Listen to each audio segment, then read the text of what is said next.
in a way, when we support each other's flourishing, like right to become, then if everybody becomes more generous and supportive of everybody's else right to become, like flourishing, then we create naturally an abundant system, because we support each other in the creative energy that is creating something right now. Because your soul is creative energy, my soul is creative energy, Giselle's soul is a creative energy.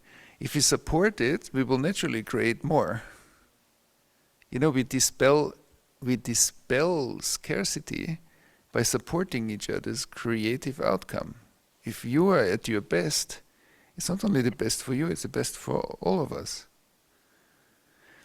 What distorts that perception is trauma, because trauma creates scarcity, and then I envy, I'm afraid if you have more then I have less, and then like all the, the pull and push starts.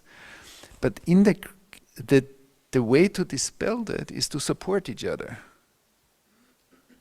When we support each other, even if sometimes it's hard, because we feel it, then we dispel scarcity in the world.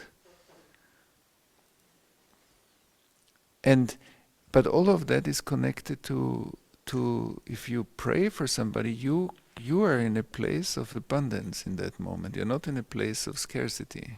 You're in a place where you can even think about somebody else and bring some positive energy and attention to that person. So this means that you rest in some abundance, and that's why in that place you're connected. And that's why when you pray, you pull in a blessing. And that's why in a merely secular society, we miss the most important energy resource that is free for everybody. The most important energy, because when you pray for somebody, you just ask for a portion of energy.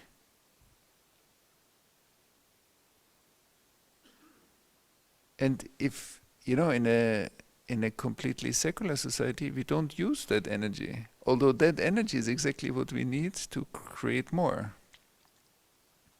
And especially in a time when it looks like on the planet that we are, like there's a lack of many things, we need abundance.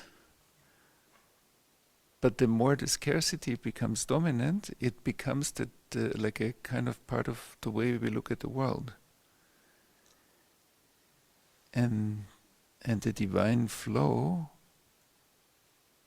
and the willingness to serve each other is the only way to dispel the scarcity into a mutual world that becomes a house that is a home for everybody. And we have to get that. The world of competition is already gone. But we don't know that yet. The old world that was here is not here anymore, and we are waking up to the fact that we participate in a new reality that we don't know yet, really.